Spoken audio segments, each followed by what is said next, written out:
Kamila diusir secara tidak hormat oleh Ibu Rosa dan Hendra demi memberi tempat bagi Melinda. Dengan hanya membawa map lamaran kerja yang sudah ia siapkan semalam sebelumnya, Kamila berjalan kaki menuju kantor Mahardika Group. Sebelum ceritanya dimulai, untuk yang belum subscribe channel Sahabat Cerita Mami boleh dong di subscribe, dan yang sudah jangan lupa absen di kolom komentar. Terima kasih. Pintu utama rumah mewah itu terbuka lebar. Tumpukan pakaian melayang ke udara dan jatuh berserakan di atas lantai teras marmer. Ibu Widya berdiri dengan wajah memerah menahan amarah. Tangannya menunjuk tepat ke arah wajah Atika yang berdiri diam di dekat ambang pintu. Pergi dari rumah ini sekarang juga. Saya sudah muak melihat wajah miskin kamu di sini. Kamu pikir kamu pantas menjadi menantu di keluarga ini? Tidak sama sekali. Sampai kapanpun kamu hanya benalu yang menumpang hidup pada anak saya. Suara Ibu Widya menggema ke seluruh sudut ruangan depan. Atika menatap mertuanya dengan pandangan datar. Tidak ada air mata yang menetes dari pelupuk matanya. Ia sudah terlalu lelah untuk menangis. Perlakuan kasar ini bukan hal baru baginya. Namun hari ini adalah puncak dari segalanya. Di belakang Ibu Widya, Riko berdiri dengan bahu sedikit membungkuk. Pria yang berstatus sebagai suami Atika itu tidak mengucapkan sepatah kata pun untuk membela istrinya. Matanya justru menghindari tatapan Atika. Di samping Riko, Siska berdiri dengan senyum meremehkan. Wanita itu melipat kedua tangannya di depan dada, menatap Atika dari atas ke bawah seolah Atika adalah kotoran yang menempel di sepatunya. Riko, kamu benar-benar akan diam saja melihat ibumu mengusir istri sahmu? Atika bersuara. Nada suaranya tenang namun tajam. Riko menelan ludah. Ia memajukan selangkah badannya dari belakang punggung ibunya. Maafkan aku, Atika. Ibu benar. Kita sudah tidak sejalan. Siska lebih bisa mengerti kebutuhanku dan dia berasal dari keluarga yang sederajat dengan kita. Kamu sebaiknya pergi saja. Jangan membuat keributan di sini. Atika menarik napas perlahan. Keputusan Riko sudah bulat. Pria penakut itu lebih memilih harta dan kenyamanan di bawah ketiak ibunya daripada mempertahankan pernikahan mereka. Siska tertawa kecil mendengar ucapan Riko. Kamu dengar sendiri kan? Riko sudah tidak butuh wanita sepertimu. Jadi, tolong bawa barang-barang rongsokanmu ini dan pergi jauh-jauh. Rumah ini akan segera direnovasi untuk menyambut kedatanganku sebagai ibu rumah tangga yang baru. Siska melangkah maju dan menendang salah satu kemeja milik Atika yang tergeletak di lantai. Ibu Widya mengangguk setuju dengan ucapan Siska. Benar sekali. Siska adalah calon menantu idaman saya. Keluarganya baru saja menanamkan modal besar untuk perusahaan Riko. Sedangkan kamu hanya membawa kesialan sejak hari pertama menginjakan kaki di rumah ini. Pergi tanpa membawa sepeser pun harta dari rumah ini. Semua yang kamu pakai sekarang dibeli menggunakan uang Riko. Atika tidak membalas hinaan mereka. Berdebat dengan orang-orang gila harta ini hanya akan membuang tenaganya. Ia berjongkok, mengumpulkan beberapa helai pakaiannya yang masih layak pakai, lalu memasukkannya ke dalam sebuah tas kain sederhana. Ia meninggalkan barang-barang mewah pemberian Riko di lantai. Ia tidak sudi membawa satupun barang dari rumah ini selain pakaian yang ia beli dari sisa tabungannya sendiri sebelum menikah. Setelah tasnya tertutup, Atika berdiri tegak. Ia merogoh laci meja kecil di dekat pintu, mengambil sebuah map coklat yang sudah ia siapkan sejak semalam. Map itu berisi dokumen lamaran kerja dan ijazah aslinya. Atika sudah menduga hari ini akan tiba. Ia sudah merencanakan untuk mencari pekerjaan sendiri karena Riko selama ini selalu menahan uang belanja dan membuatnya bergantung penuh pada kebaikan hati mertuanya yang nyaris tidak ada. Jari-jari tangan Atika tanpa sadar menyentuh dada atasnya, merasakan tekstur keras dari liontin zamrud yang bersembunyi di balik kancing kemejanya. Kalung itu adalah satu-satunya barang peninggalan ibunya, Ibu Rahma. Kalung itu tidak berharga di mata Ibu Widya karena terlihat kuno dan talinya sudah usang. Oleh karena itu, Ibu Widya tidak pernah merampasnya. Atika merapikan kerah bajunya, memastikan kalung itu tetap aman. Bagus. Cepat pergi. Jangan pernah berani menampakkan wajahmu lagi di hadapan kami. Ibu Widya menunjuk ke arah jalan raya dengan dagunya yang terangkat tinggi. Atika menatap Riko untuk terakhir kalinya. Terima kasih untuk pelajaran hidup yang sangat mahal ini, Riko. Kalian mungkin bisa membuangku hari ini tanpa sepeser harta. Namun, pastikan kalian tidak pernah menyesali perbuatan kalian. Karena aku tidak akan pernah berbalik arah untuk menolong kalian. Setelah mengucapkan kalimat itu, Atika melangkah keluar melewati pintu pagar besi yang menjulang tinggi. Sepatunya beradu dengan paving blok jalanan kompleks perumahan elit tersebut. Udara pagi terasa cukup dingin, tetapi langkah Atika sangat mantap. Ia tidak menengok ke belakang sedikit pun.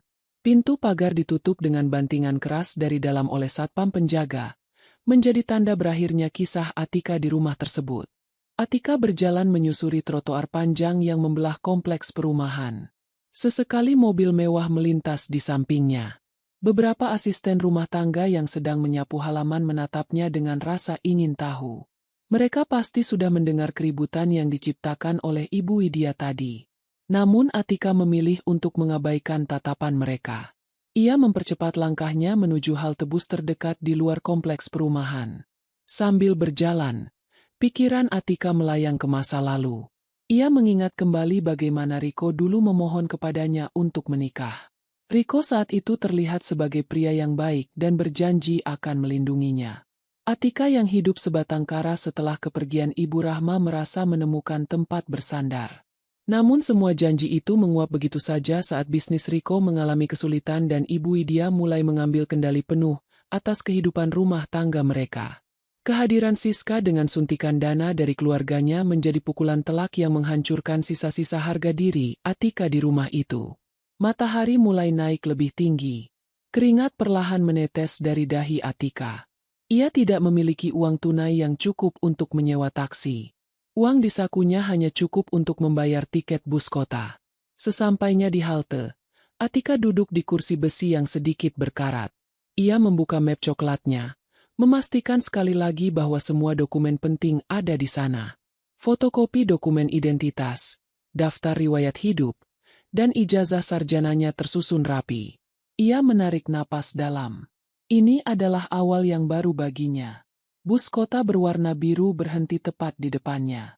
Atika naik dan mencari kursi kosong di bagian belakang. Perjalanan menuju pusat kota memakan waktu hampir 1 jam. Sepanjang perjalanan, Atika hanya menatap keluar jendela. Gedung-gedung tinggi mulai bermunculan, menggantikan pemandangan rumah-rumah penduduk pinggiran kota. Bus berhenti di sebuah halte yang terletak tepat di depan kawasan perkantoran elit tersibuk di kota itu. Di hadapan Atika kini menjulang sebuah gedung pencakar langit dengan lapisan kaca berwarna kebiruan yang memantulkan cahaya matahari pagi. Logo besar bertuliskan Mahardika Group terpasang gagah di bagian depan gedung. Perusahaan ini terkenal sebagai salah satu konglomerasi terbesar di negara ini, menguasai berbagai sektor bisnis penting. Atika tahu persaingan untuk masuk ke perusahaan ini sangat ketat. Namun ia tidak punya pilihan lain. Ia harus mencoba melamar ke perusahaan ini. Atika merapikan pakaiannya yang sedikit kusut. Ia berjalan melewati pintu putar kaca di lobi utama. Udara dingin dari pendingin ruangan langsung menyambutnya. Lobi itu sangat luas.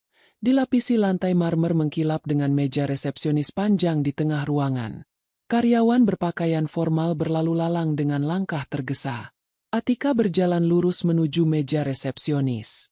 Ia menyampaikan tujuannya untuk menyerahkan lamaran pekerjaan yang informasinya ia dapatkan kemarin. Resepsionis itu memeriksa jadwal, lalu memberikan sebuah kartu akses tamu kepada Atika. Atika diarahkan untuk naik lift menuju lantai 30, tempat ruang seleksi dan wawancara berada. Atika menggenggam kartu tamu itu erat-erat. Ia memeluk map coklatnya dan melangkah masuk ke dalam lift dengan tatapan penuh keyakinan.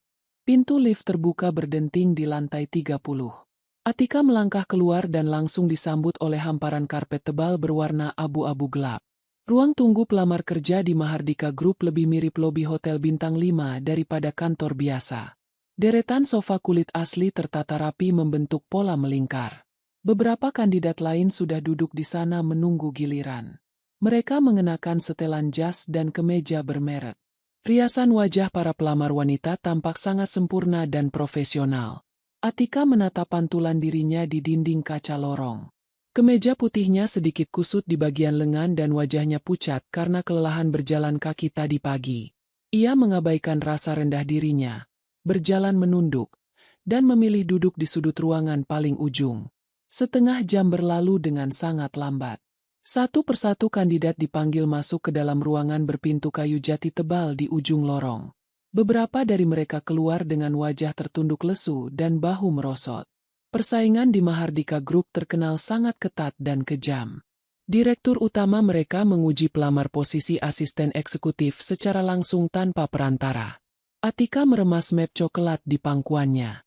Tangannya terasa sangat dingin. Ia butuh pekerjaan ini. Ia harus membuktikan kepada Riko dan Ibu Widya bahwa ia bisa bertahan hidup secara mandiri.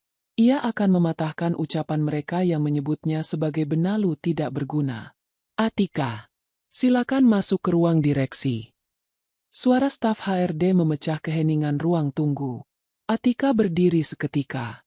Ia menarik napas panjang, menahan rasa gugup yang mulai menjalar di perutnya. Ia berjalan mengikuti staf tersebut menyusuri lorong panjang berlantai marmer hitam. Ujung lorong itu berhenti pada sebuah pintu ganda berukuran sangat besar. Staf HRD itu mengetuk pintu 2 kali dengan ritme teratur, lalu membukanya perlahan. Ia mempersilakan Atika masuk ke dalam sendirian dan langsung menutup pintu dari luar.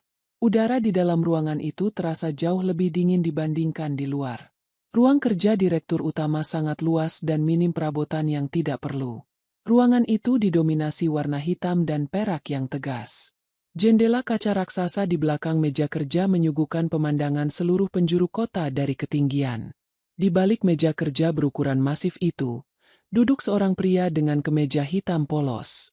Pria itu adalah Devan, direktur utama Mahardika Group. Wajahnya bersudut tajam, tatapannya sangat dingin, dan auranya memancarkan tingkat intimidasi yang sangat kuat. Duduk. Suara Devan terdengar berat dan tegas. Ia tidak mendongak sama sekali saat memberikan perintah. Matanya masih fokus pada layar tablet di atas mejanya. Jarinya menggeser layar dengan cepat. Atika menarik kursi di depan meja Devan dan duduk dengan punggung lurus tegak. Ia meletakkan map coklat berisi lamaran kerjanya di atas meja. Tangannya sedikit gemetar saat melepaskan map tersebut. Selamat pagi, Bapak Devan. Ini berkas lamaran saya. Devan mengunci layar tabletnya lalu meletakkannya di samping. Ia akhirnya mengangkat wajahnya dan menatap wajah Atika. Pandangan matanya sangat tajam, seolah sedang memindai setiap detail kekurangan pada diri Atika dari ujung rambut hingga ujung kaki. Ruangan itu menjadi sangat sunyi senyap. Hanya terdengar suara dengungan halus dari mesin pendingin ruangan. Hembusan angin dari ventilasi AC di atas mereka meniup pelan helaian rambut Atika.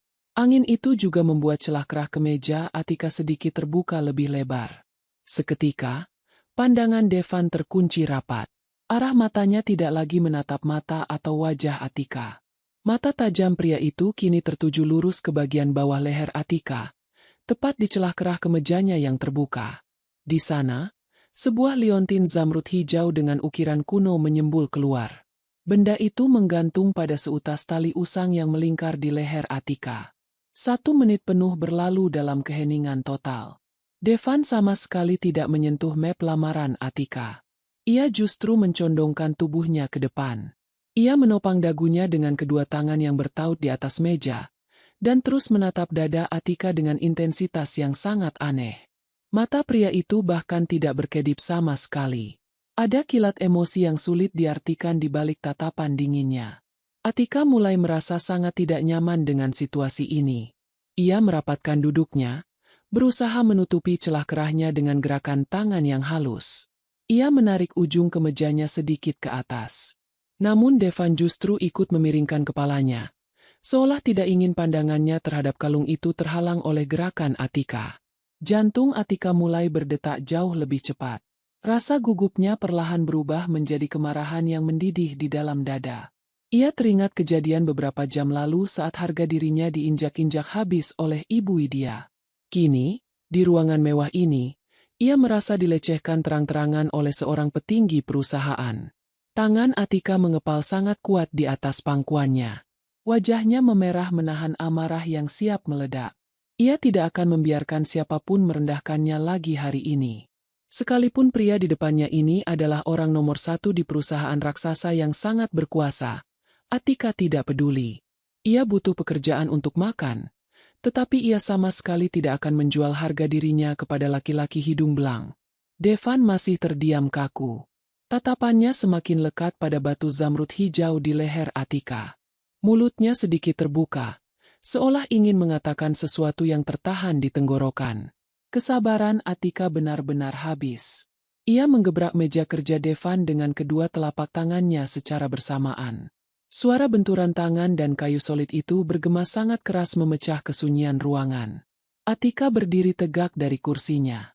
Ia menatap Devan dengan mata menyala penuh amarah dan kebencian. "Maaf, Bapak Devan. Jika Anda mencari karyawan wanita untuk dilecehkan secara visual di ruangan tertutup ini, Anda mencari orang yang salah. Saya datang ke sini murni untuk melamar pekerjaan bermodalkan ijazah dan kemampuan otak saya. Saya bukan wanita murahan yang bersedia menjadi objek tatapan kotor Anda. Saya tarik kembali seluruh berkas lamaran saya saat ini juga." Atika berbicara dengan suara lantang, cepat, dan sangat tajam. Atika segera menjulurkan tangannya menyambar map coklat di atas meja. Ia meremas map itu dengan kuat. Ia berbalik badan dan bersiap melangkah keluar dari ruangan itu secepat mungkin. Persetan dengan Mahardika Group. Ia lebih baik mencari lowongan sebagai pencuci piring di restoran kecil asalkan bosnya menghargai martabatnya sebagai seorang manusia. "Tunggu." Suara Devan menghentikan langkah Atika. Suara itu tidak lagi terdengar berat dan mengintimidasi seperti sebelumnya.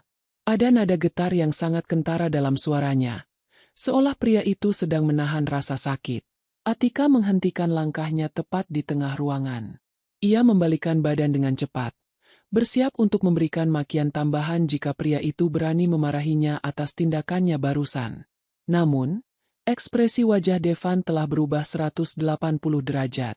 Tatapan mesum dan dingin pria itu lenyap seketika. Sorot matanya kini digantikan oleh tatapan penuh keputusasaan, keterkejutan, dan harapan yang bercampur menjadi satu adegan yang membingungkan. Devan berdiri dari kursi besarnya. Tubuhnya yang tinggi tegap terlihat sedikit bergetar tak terkendali. Ia menunjuk ke arah leher Atika dengan jari telunjuk kanannya. "Kalung itu.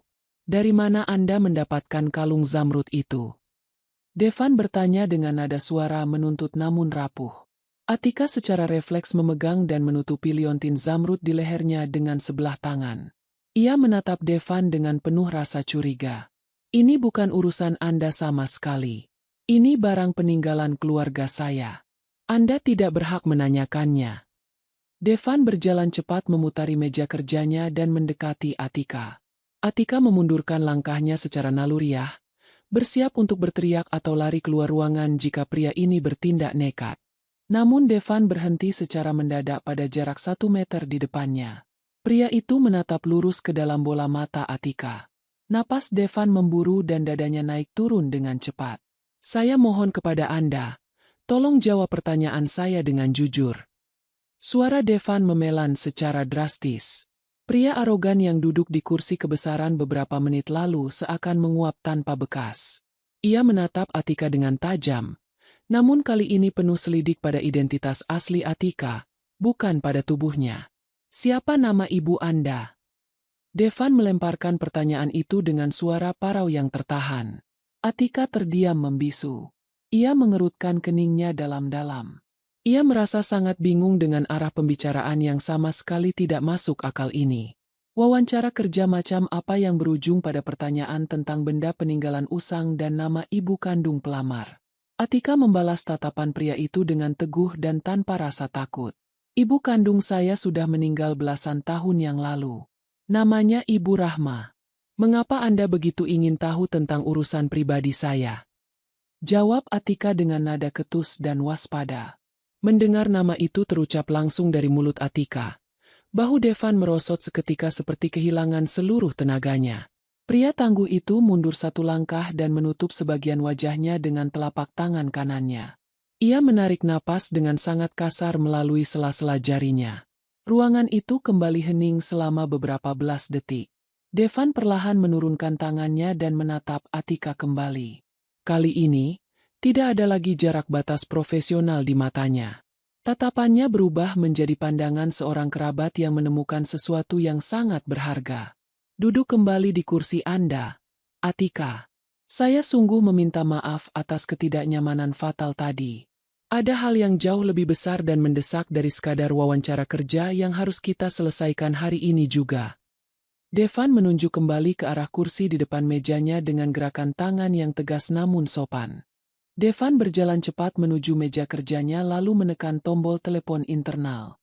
Dengan nada suara yang sangat cepat dan tidak terbantahkan, ia membatalkan seluruh jadwal rapat Dewan Direksi hari itu. Ia juga menginstruksikan sekretarisnya untuk memastikan tidak ada satupun orang yang boleh mendekati lantai 30.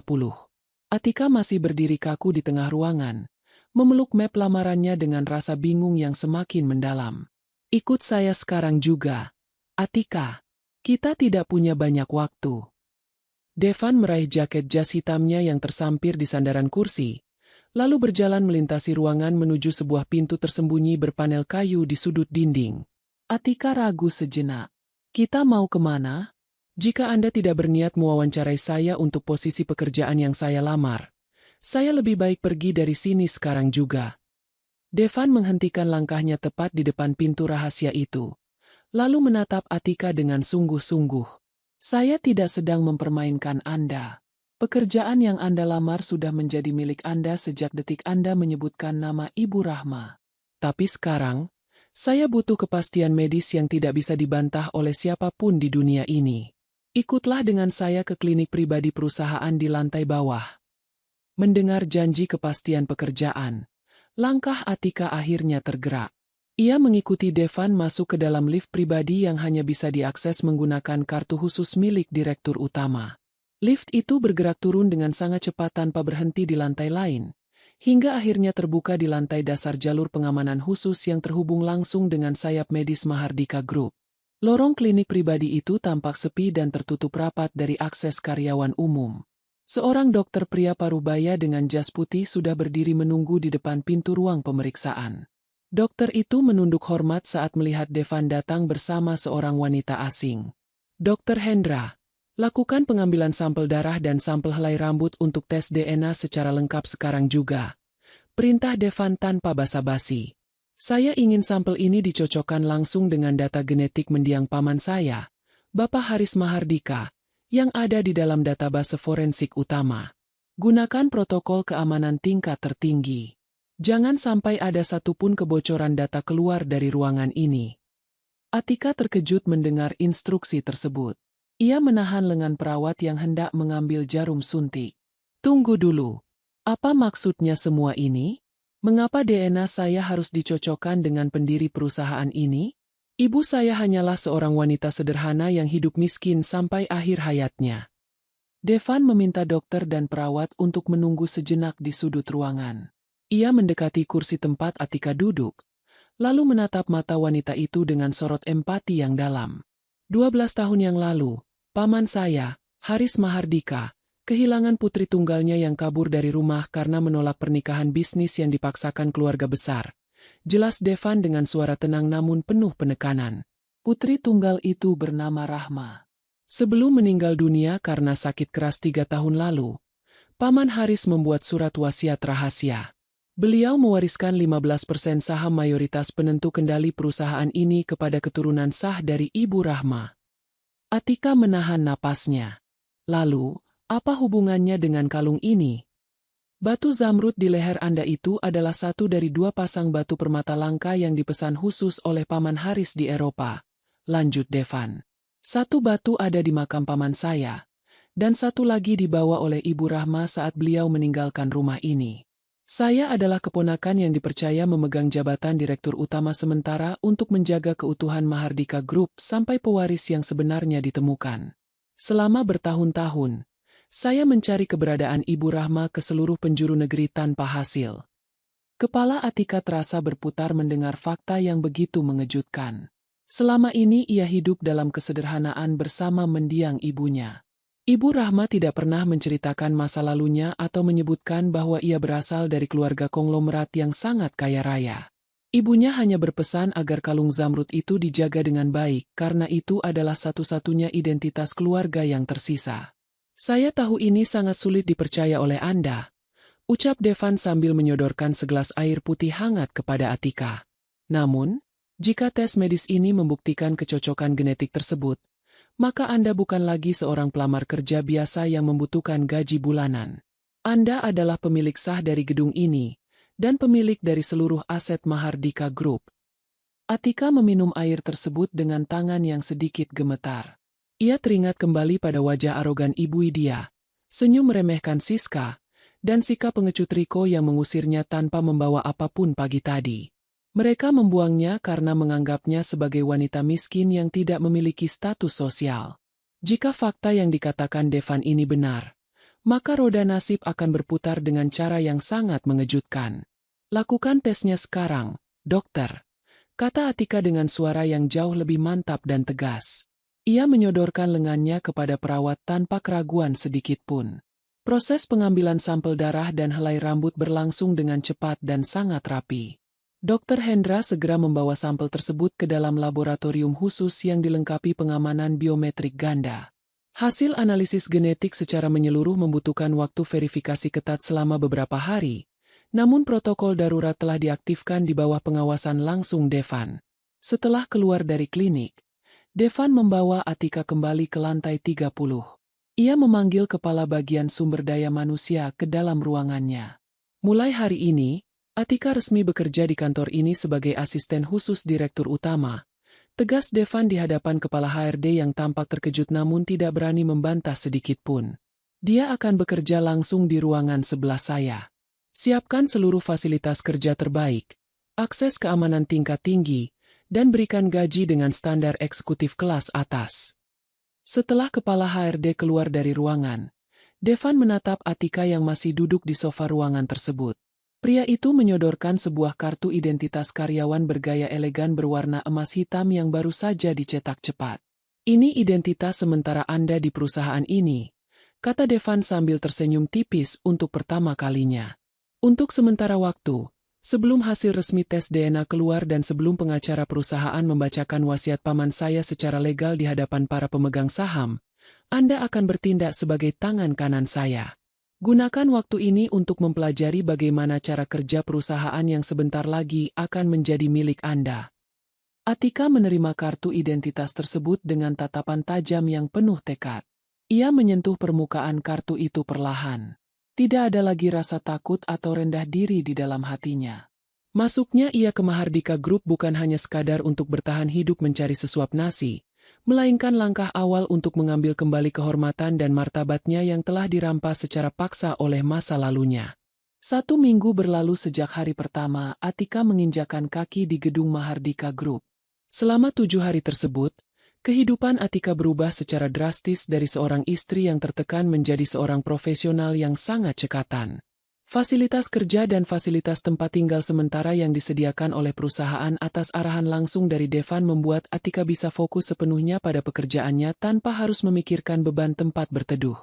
Setiap hari, Atika tiba di kantor sebelum jam 8 pagi untuk mempelajari seluruh alur kerja operasional perusahaan, mulai dari laporan keuangan bulanan hingga daftar mitra bisnis yang sedang mengajukan proposal kerja sama baru.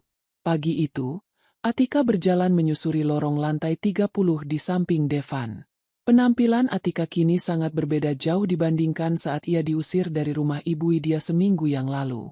Atika mengenakan setelan jas blazer wanita berwarna biru dongker bergaya formal dengan potongan yang sangat rapi. Rambutnya diikat rapi ke belakang, memperlihatkan wajahnya yang kini tampak segar dan penuh percaya diri. Kalung zamrud peninggalan Ibu Rahma tetap tersimpan aman di balik kemeja formalnya, menjadi pengingat yang selalu menemani setiap langkahnya di gedung pencakar langit tersebut. Kita harus turun ke lobi utama sekarang untuk menemui perwakilan dari Ban Mitra sebelum jadwal konferensi pers dimulai, kata Devan sambil melihat jam tangan peraknya. Langkah pria itu sangat cepat dan tegas, namun Atika mampu mengimbanginya dengan baik tanpa tertinggal satu langkah pun. Semua dokumen perjanjian kerjasama dengan pihak bank sudah saya siapkan di dalam map ini, Bapak Devan. Tim legal juga sudah meninjau ulang pasal-pasal penjaminan aset yang akan ditandatangani siang nanti. Jawab Atika dengan suara lugas dan lancar. Devan mengangguk puas mendengar laporan dari asisten khususnya itu.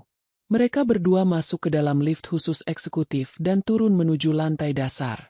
Saat pintu lift terbuka di lobi utama Mahardika Group, suasana ruangan sedang sangat ramai oleh aktivitas para staf dan tamu perusahaan.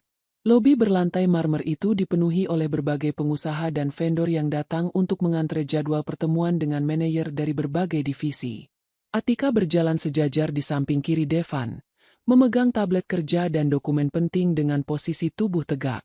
Namun, baru beberapa belas langkah mereka berjalan melintasi area tengah lobi, pandangan Atika tertuju pada dua sosok yang sangat ia kenal sedang berdiri di dekat meja resepsionis penerimaan tamu vendor.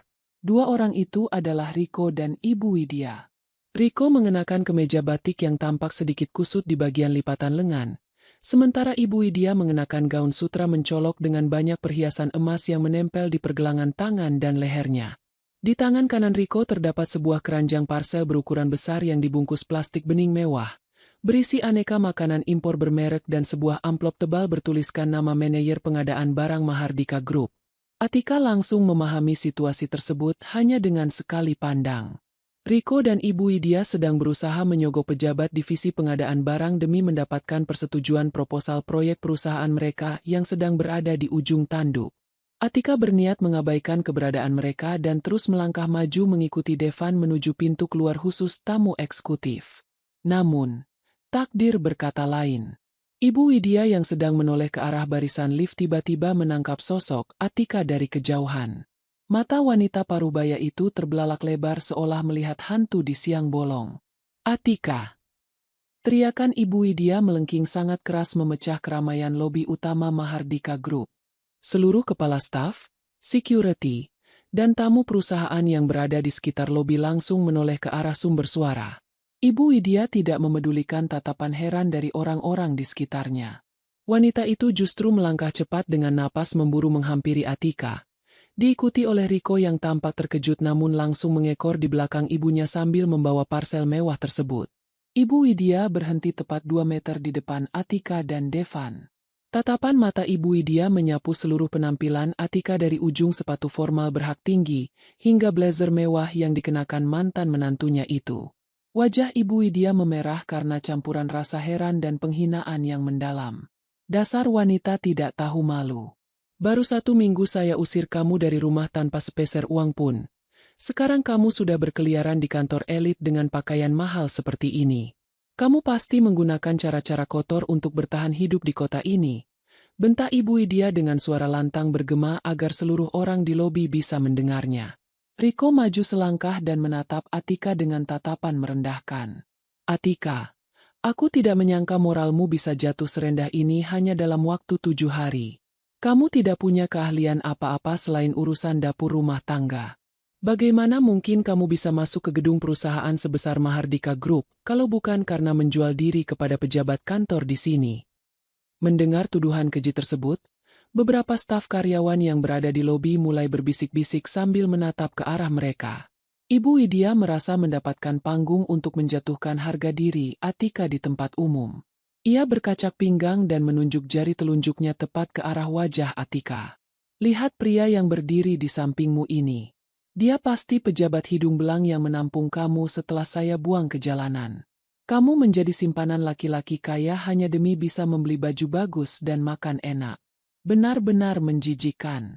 Saya sangat bersyukur anak saya Riko sudah menceraikan dan membuang wanita sampah sepertimu dari keluarga kami," teriak Ibu Widya dengan nada suara yang semakin tinggi dan tajam. Atika berdiri tegak tanpa bergeming sedikit pun. Wajahnya sama sekali tidak memucat ataupun menampakkan rasa takut seperti saat ia masih tinggal di rumah Ibu Widya. Tidak ada air mata ataupun rasa malu di wajahnya. Atika hanya menatap mantan mertua dan mantan suaminya itu dengan tatapan datar, dingin, dan penuh ketenangan yang terukur. Ia melihat betapa kecil dan menyedihkannya perilaku Riko dan Ibu Widya yang berusaha mencari perhatian di lobi perusahaan orang lain. Sebelum Atika sempat membuka mulut untuk membalas ucapan mereka, Devan yang berdiri di sampingnya melangkah maju 1 langkah. Pria nomor 1 di Mahardika Group itu memasukkan kedua tangannya ke dalam saku celana jasnya. Sorot mata Devan menajam bagaikan sembilu yang siap mengoyak siapa saja yang berani mengganggu ketenangan wilayah kekuasaannya. Suasana lobi utama yang tadinya diisi oleh suara bisik-bisik langsung mendadak sunyi senyap saat melihat gestur tubuh Devan yang sangat dingin dan mengintimidasi. Kesunyian di lobi utama Mahardika Group terasa sangat menyengat.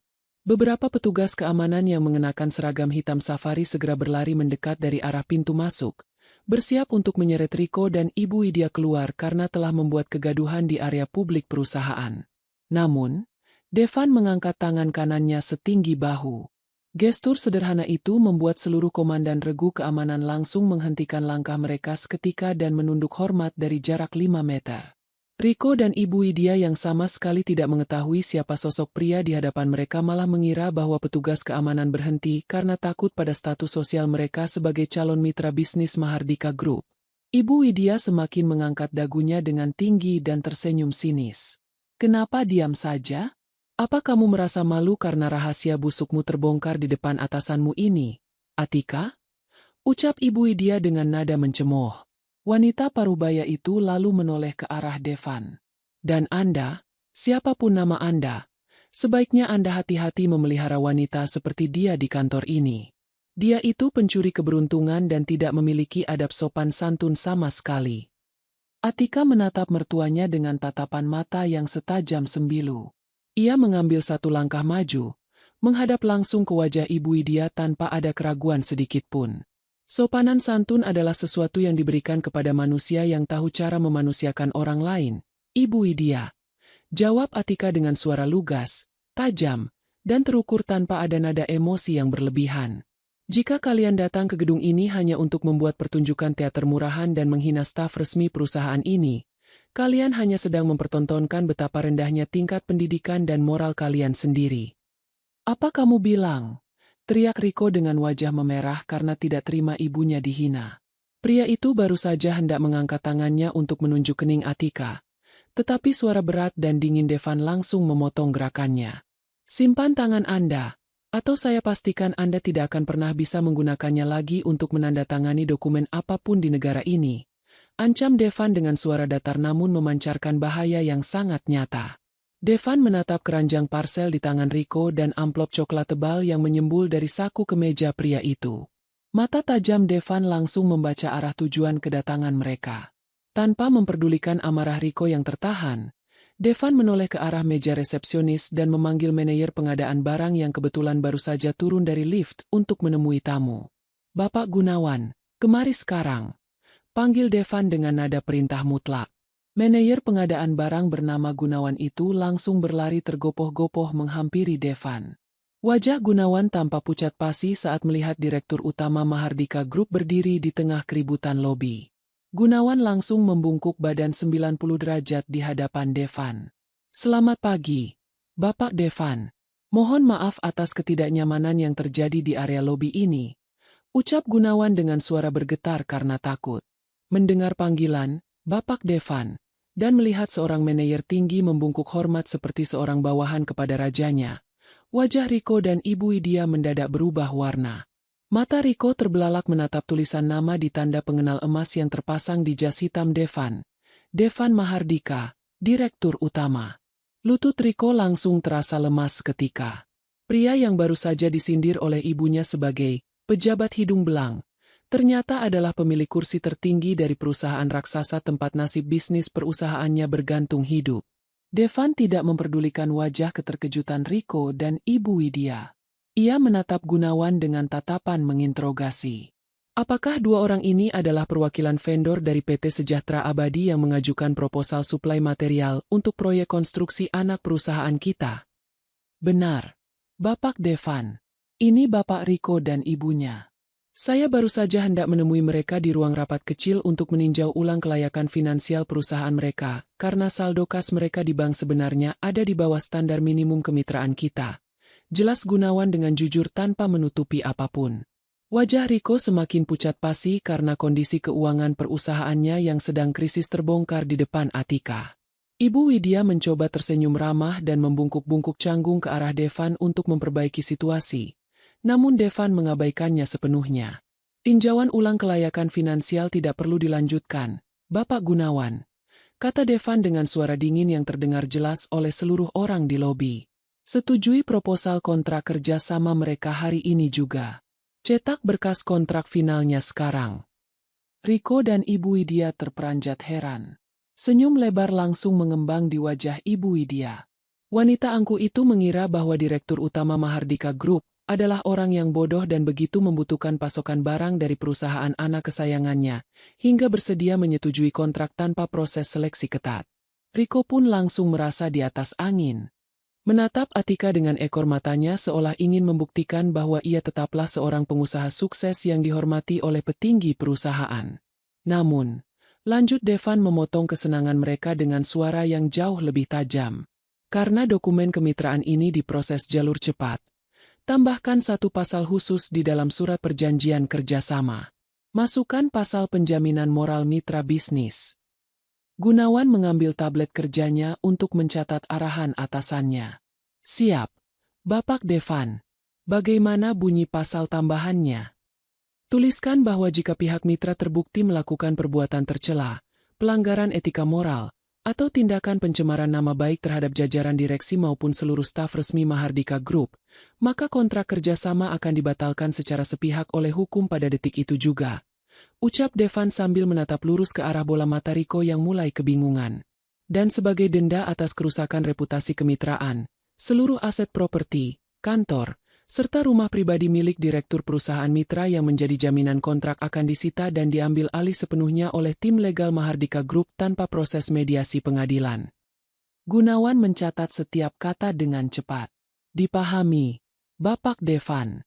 Dokumen kontrak dengan pasal tambahan tersebut akan siap ditandatangani dalam 10 menit ke depan.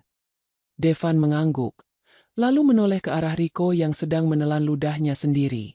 Bapak Riko, jika Anda dan perusahaan Anda memang profesional dan merasa tidak pernah melakukan tindakan tercela dalam hidup kalian, Anda tentu tidak akan keberatan menandatangani kontrak kerja sama dengan pasal standar kepatuhan moral tersebut. Tapi jika Anda merasa takut aset rumah dan perusahaan Anda tersita karena rekam jejak moral kalian yang busuk, silakan ambil kembali parsel sogokan Anda dan keluar dari gedung ini sekarang juga. Ibu Widya yang buta oleh keserakahan dan keinginan untuk segera memamerkan status sosial barunya kepada Siska langsung menyenggol lengan Riko dengan keras. Cepat tanda tangani, Riko. Ini kesempatan emas perusahaan kita untuk menjadi mitra utama Mahardika Group. Kita ini keluarga terhormat. Tidak mungkin kita melanggar pasal etika moral seperti yang dia bilang. Itu cuma prosedur formalitas kantor biasa. Riko yang juga berada di bawah tekanan utang bank dan rasa gengsi di hadapan, Atika akhirnya mengangguk setuju tanpa berpikir panjang. Pria penakut itu merasa bahwa selama ia menjaga perilakunya saat urusan bisnis berlangsung, pasal tambahan itu tidak akan pernah aktif. Ia sama sekali tidak menyadari bahwa jerat tali gantung untuk masa depan finansialnya baru saja diulurkan dengan sangat rapi tepat di depan hidungnya. Baik, Bapak Devan. Saya setuju dan saya akan menandatangani kontraknya sekarang juga di ruangan Bapak Gunawan. Jawab Riko dengan suara yang dipaksakan tegas. Devan tidak membalas ucapan Riko. Ia hanya menatap sekilas ke arah keranjang parsel di tangan Riko. Lalu beralih menatap Atika yang berdiri dengan tenang di sampingnya. Atika memahami betul apa yang baru saja dilakukan oleh atasannya itu. Devan tidak sedang menolong Riko, melainkan sedang menaruh tanda tangan Riko di atas surat kematian bisnisnya sendiri. Mari kita lanjutkan perjalanan kita ke pertemuan Ban Mitra, Atika. Kata Devan sambil berbalik badan menuju pintu keluar eksekutif. Atika mengangguk lugas. Sebelum melangkah pergi, Atika menoleh sejenak ke arah Riko dan Ibu Widya. Tidak ada senyuman mengejek atau kata peringatan dari bibir Atika. Ia hanya menatap kedua orang yang pernah menghancurkan hidupnya itu dengan pandangan dingin yang kosong, seolah mereka berdua hanyalah dua ekor serangga yang sedang berjalan masuk ke dalam jaring laba-laba raksasa yang tidak akan pernah bisa mereka lepaskan. 2 minggu setelah pengambilan sampel medis di klinik tertutup, hasil tes DNA yang ditunggu-tunggu akhirnya keluar. Di dalam ruang kerja Direktur Utama pada lantai 30, Dr. Hendra meletakkan sebuah map amplop putih bermaterai resmi di atas meja Devan. Di samping Dr. Hendra, duduk seorang pengacara senior perusahaan bernama Bapak Subroto yang membawa tas koper hitam berisi dokumen hukum rahasia milik mendiang Haris Mahardika. Atika duduk di kursi menghadap meja kerja tersebut. Jantungnya berdetak stabil, namun telapak tangannya sedikit berkeringat. Devan membuka amplop putih itu secara perlahan, membaca lembar hasil laboratorium forensik dengan teliti dari baris pertama hingga baris paling akhir. Wajah pria itu tampak tegang selama beberapa detik, sebelum akhirnya senyuman lega mengembang di bibirnya. Hasil tes menunjukkan tingkat kecocokan 99,9%, kata Devan dengan nada suara jernih dan tegas. Data genetik Anda sepenuhnya cocok dengan profil garis keturunan langsung dari mendiang paman saya, Haris Mahardika, melalui jalur ibu kandung Anda, Ibu Rahma. Secara medis dan hukum biologis, tidak ada lagi keraguan sedikit pun. Anda adalah putri kandung dari Ibu Rahma Mahardika.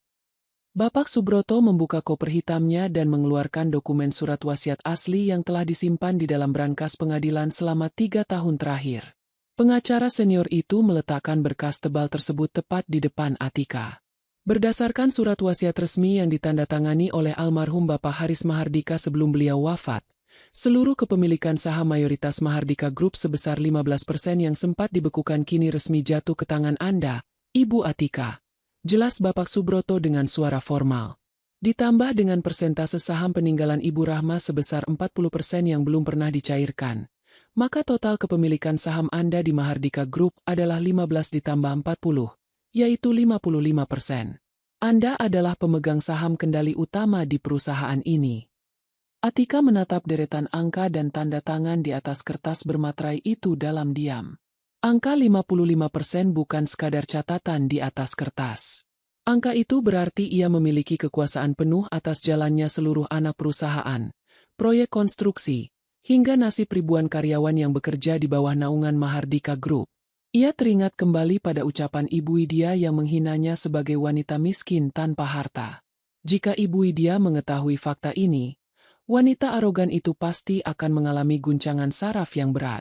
Apa langkah selanjutnya, Bapak Devan? Tanya Atika dengan suara tenang dan langsung pada inti persoalan. Ia tidak menunjukkan reaksi emosional yang berlebihan atau menangis terharu. Ujian hidup yang keras selama menikah dengan Riko telah menempa mentalnya menjadi sangat kuat. Devan menutup map laporan medis itu lalu menatap Atika dengan penuh hormat. Malam ini adalah malam perayaan ulang tahun Mahardika Group yang ke-35. Acara akan diselenggarakan di ballroom utama Hotel Mulia. Seluruh jajaran direksi, pemegang saham minoritas, pejabat pemerintah, serta vendor mitra bisnis kita diundang untuk hadir. Saya akan mengumumkan identitas Anda sebagai pewaris tunggal sekaligus pemilik saham mayoritas Mahardika Group di atas panggung utama malam ini. Apakah seluruh dokumen pengalihan hak kepemilikan sudah siap ditandatangani? Tanya Atika kembali. Sudah siap seutuhnya, Ibu Atika. Jawab Bapak Subroto. Kita hanya perlu melakukan pengumuman publik di hadapan para relasi bisnis malam ini, agar tidak ada pihak internal maupun eksternal yang berani menyanggah legitimasi kepemilikan Anda di masa depan. Devan berdiri dari kursinya lalu memberikan sebuah kotak undangan eksklusif berlapis bludru hitam kepada Atika. Saya sudah memesankan gaun malam resmi untuk Anda gunakan malam ini. Tim tata rias profesional akan datang ke apartemen Anda pada pukul 4 sore nanti. Bersiaplah untuk mengambil tempat duduk yang seharusnya menjadi milik Anda sejak dulu. Atika mengangguk mantap. Ia menerima undangan itu dan berdiri. Langkahnya menuju pintu keluar ruangan terasa sangat ringan namun penuh wibawa. Tidak ada lagi Atika yang menunduk lesu karena takut dimarahi. Malam ini, ia akan berjalan sebagai pimpinan tertinggi di perusahaan raksasa tersebut. Sementara itu, pada waktu yang hampir bersamaan di sebuah salon kecantikan mewah di pusat kota, suasana riuh sedang terjadi. Ibu Widya dan Siska sedang duduk di depan cermin besar sementara dua orang perawat salon merias wajah mereka dengan riasan tebal. Riko duduk di sofa tunggu sambil memainkan ponselnya dengan wajah yang tampak sangat bangga dan puas. Perusahaan Riko baru saja menerima undangan fisik untuk menghadiri perayaan ulang tahun Mahardika Group malam ini. Undangan itu dikirimkan oleh Divisi Pengadaan Barang sebagai bagian dari protokol standar untuk vendor mitra yang baru saja menandatangani kontrak suplai material. Bagi Riko dan Ibu Widya, undangan berbentuk kartu cetak tersebut adalah tiket emas untuk menunjukkan eksistensi sosial mereka di kalangan pengusaha kelas atas. Lihat ini, Siska, kata Ibu Widya sambil memegang kartu undangan Mahardika Group di tangannya. Hanya perusahaan mitra terpilih dan pengusaha kaya raya yang bisa masuk ke acara malam ini. Sejak Riko menceraikan wanita miskin tidak berguna itu dan berpasangan dengan kamu, pintu rezeki dan kehormatan keluarga kita langsung terbuka lebar. Siska tersenyum sombong melihat bayangan dirinya di cermin yang sudah mengenakan gaun sutra berwarna merah menyala dengan potongan dada rendah. Wanita dari keluarga orang kaya baru itu merasa penampilannya paling sempurna. Tentu saja, Ibu Widya, jawab Siska dengan nada angkuh. Keluarga saya sudah mengucurkan dana segar untuk proyek Riko. Sekarang kita berstatus sebagai mitra resmi perusahaan konglomerat nomor 1 di negara ini. Kalau wanita gembel seperti Atika melihat kita malam ini, dia pasti akan menangis darah di pinggir jalan karena menyesal telah kehilangan Riko. Riko beranjak dari sofa dan menghampiri ibu serta calon istrinya. Ia merapikan dasi kupu-kupu pada setelan jas mahalnya yang dibeli menggunakan uang muka proyek Mahardika Group. Sudah, jangan sebut-sebut nama mantan istriku lagi, kata Riko dengan tawa kecil yang meremehkan. Dia tidak level dengan kita lagi. Sekarang dia paling sedang menjadi pelayan toko atau tukang bersih-bersih di kantor kecil. Kita fokus saja malam ini untuk mencari relasi pejabat dan pengusaha besar di Hotel Mulia, agar bisnis kita semakin maju. Tepat pukul 7 malam, ballroom utama Hotel Mulia sudah dipenuhi oleh ratusan tamu undangan. Ruangan pesta tersebut sangat megah, dihiasi oleh lampu gantung kristal berukuran raksasa di bagian tengah langit-langit. Lantai ballroom dilapisi karpet merah tebal dan panggung utama di bagian depan dipasangi layar LED raksasa yang menampilkan logo emas Mahardika Group. Riko, Ibu Widya, dan Siska tiba di lokasi acara dengan langkah penuh percaya diri. Mereka menyerahkan kartu undangan kepada petugas penerima tamu di dekat pintu masuk utama. Petugas tersebut memindai kode pada undangan mereka lalu menunjuk ke arah area meja undangan di bagian belakang ruangan. Selamat malam, Bapak Riko. Tempat duduk Anda dan keluarga berada di area meja nomor 48, tepat di zona vendor mitra di barisan belakang, kata petugas tersebut dengan sopan. Siska sedikit menaikkan alisnya merasa tidak puas karena mereka tidak ditempatkan di barisan depan dekat panggung utama. Namun Ibu Widya segera menenangkan calon menantunya itu. Tidak apa-apa, Siska. Meja di barisan depan itu khusus untuk para direktur utama anak perusahaan dan pejabat menteri, bisik Ibu Widya.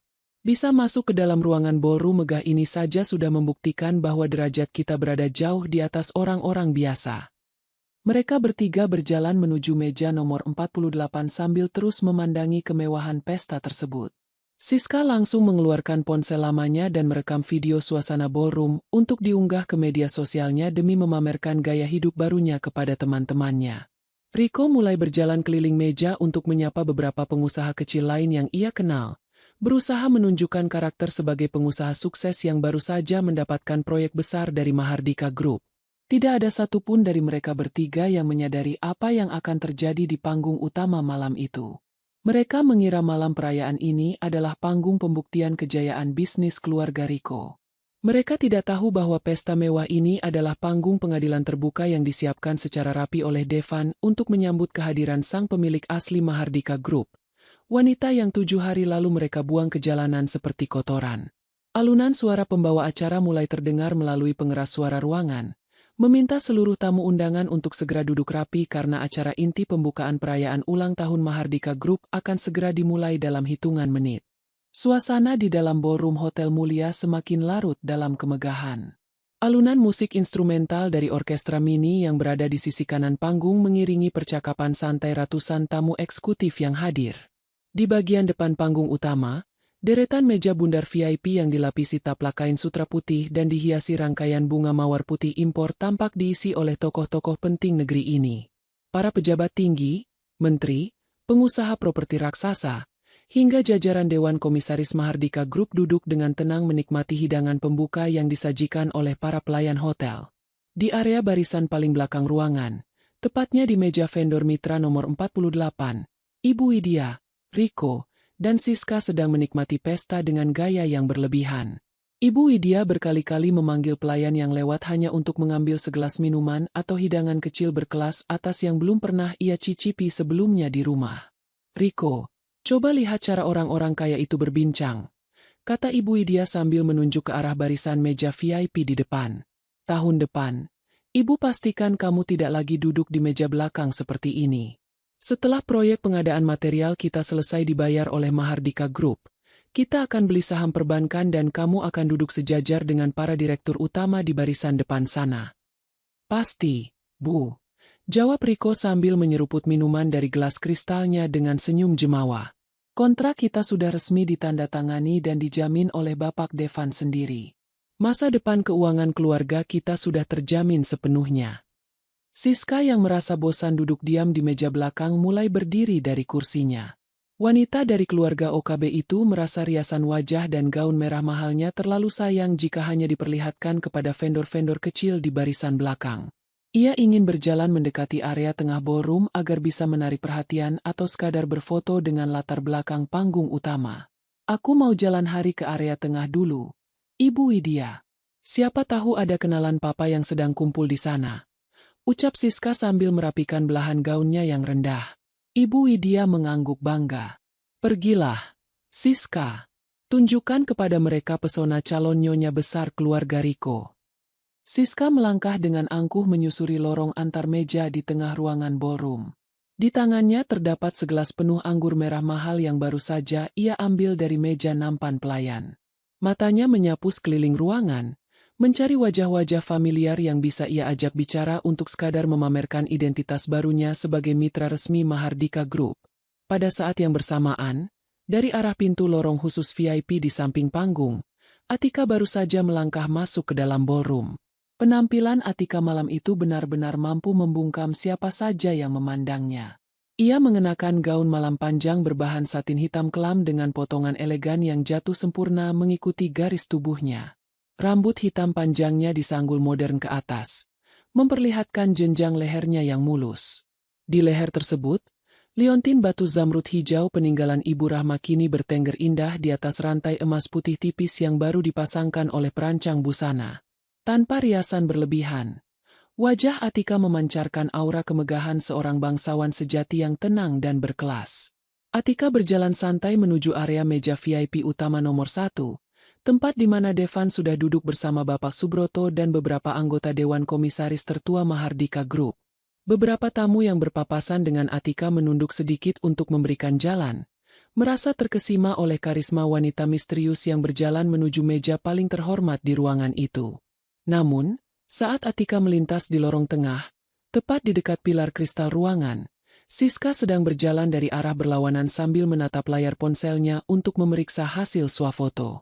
Siska tidak memperhatikan jalan di depannya sama sekali. Bruk! Tubuh Siska bertabrakan cukup keras dengan bahu kiri Atika. Akibat benturan mendadak itu, gelas kristal berisi penuh anggur merah di tangan Siska berguncang hebat dan tumpah seluruhnya.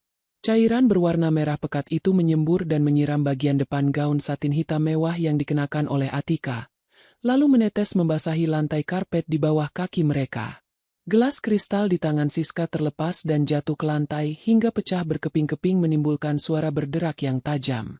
Suara pecahan kaca itu sontak menghentikan percakapan beberapa tamu di area tengah ballroom. Mata mereka langsung tertuju pada titik kejadian di dekat pilar kristal. Siska yang terkejut melihat gaun merahnya terkena sedikit cipratan minuman langsung meledak dalam amarah. Ia mendongakkan kepalanya, bersiap melontarkan makian kasar kepada orang yang telah menabraknya. Namun, betapa terkejutnya Siska saat melihat wajah wanita yang berdiri tenang di hadapannya itu adalah Atika. "Atika?" seru Siska dengan suara melengking tinggi yang memecah keheningan musik orkestra. Mendengar nama Atika diteriakkan dari area tengah ballroom, Ibu Widya dan Riko yang duduk di meja belakang langsung menoleh. Melihat ada keributan yang melibatkan Siska, Ibu Widya dan Riko segera berlari menghampiri lokasi kejadian. Saat tiba di dekat pilar, Ibu Widya melihat Atika berdiri dengan gaun malam mewah berlumuran noda anggur muda. Bukannya merasa terkejut melihat transformasi penampilan Atika, Ibu Widya justru tersenyum sinis penuh kebencian. Ia mengira Atika berhasil menyusup ke dalam pesta mewah ini dengan cara menjadi wanita penghibur, atau asisten simpanan dari salah satu tamu pria yang hadir. Astaga, dunia ini benar-benar sempit. Seru Ibu Widya dengan suara keras yang disengaja agar seluruh tamu di sekitar mereka mendengarnya. Kamu berani sekali menyusup ke pesta terhormat Mahardika Group ini, Atika. Dan lihat apa yang baru saja kamu lakukan. Kamu menabrak calon menantu saya sampai minumannya tumpah. Atika menatap bekas tumpahan anggur merah di gaunnya dengan tenang. Lalu mengangkat wajahnya menatap Siska dan Ibu Widya bergantian. Tidak ada kilatan amarah di mata Atika. Ia hanya menatap mereka seperti menatap anak kecil yang sedang merengek di tempat umum. Calon menantu Anda yang berjalan sambil menatap layar ponsel dan menabrak saya terlebih dahulu, Ibu Widya. Jawab Atika dengan suara jernih, datar, dan sangat terukur. Lantai ini penuh pecahan kaca. Saya sarankan Anda berdua mundur satu langkah sebelum sepatu kalian terkena serpihan kaca. Jangan mengajari saya apa yang harus saya lakukan, wanita sampah. Bentak Ibu Widya dengan mata melotot. Merasa berada di tempat bergengsi dan berstatus sebagai mitra bisnis resmi perusahaan. Rasa percaya diri Ibu Widya meluap tanpa kendali. Ia berkaca pinggang di tengah kerumunan tamu eksekutif yang mulai melingkari mereka. Gaun sewaan yang kamu pakai itu pasti dibeli dari uang haram hasil menggoda laki-laki tua di kantor ini. Hina Ibu Widya dengan suara lantang bergema. Kamu pikir karena kamu memakai baju bagus kamu bisa bersikap seolah kamu selevel dengan kami? Kamu itu cuma wanita miskin yang sudah dibuang oleh anak saya. Cepat minta maaf kepada Siska sekarang juga. Siska ikut melipat tangannya di dada dengan senyum meremehkan. Benar. Gara-gara kamu, ujung gaun mahal saya terkena tetesan minuman. Kamu tahu gaun ini harganya puluhan juta? Kalau kamu tidak mampu menggantinya, ambil lap di dapur hotel sana dan pel lantai yang kotor ini sekarang juga. Riko berdiri di belakang ibunya, menatap Atika dengan tatapan dingin dan angkuh. Atika, jangan bikin malu dirimu sendiri di acara besar seperti ini. Ini bukan tempat untuk wanita sepertimu. Cepat minta maaf kepada ibu dan Siska sebelum saya memanggil petugas keamanan hotel untuk menyeretmu keluar dari gedung ini. Bisik-bisik mulai terdengar dari arah kerumunan tamu eksekutif. Namun, bisikan mereka bukan ditujukan kepada Atika. Para petinggi perusahaan dan menteri yang berdiri di barisan depan menatap Ibu Widya dan Riko dengan pandangan heran sekaligus kebingungan. Mereka mengenali siapa wanita yang sedang dihina oleh keluarga kecil itu. Mereka melihat kalung zamrud kuno di leher Atika yang merupakan lambang tertinggi dari terah keluarga Mahardika. Sebelum Atika sempat membalas ucapan Riko, sebuah langkah kaki yang sangat tegas, berat, dan cepat terdengar memecah kerumunan tamu dari arah barisan meja VIP depan. Para tamu eksekutif secara otomatis menyingkir dan membuka jalan dengan sikap hormat. Dari balik kerumunan itu, muncul Devan.